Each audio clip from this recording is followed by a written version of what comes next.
Sir, you will be singing Pagpupuri na Walang Hanggan. Apo. Okay, what is the inspiration of the composition of this song? Ano po yung inspiration ninyo po? Kung bakit ko na-compose yung kanta. Noon pa naman kasi gusto ko makakompose talaga. It's my dream to compose one song, worship song for God. Worship song.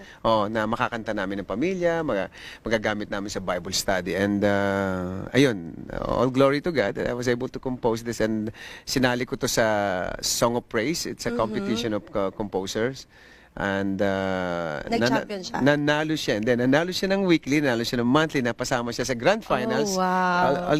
Although hindi siya nanalo sa grand finals, pero kasama siya dun sa album na ginawa nila for 2014. Ilang- And it's a great victory for me. Enough victory for me yan. Ilang months or days po kayo nagre-write ng song? Depende po yan. Minsan po sandali lang, minsan matagal naman. Ganun. Depende sa mood ninyo po. Depende sa mood. Upon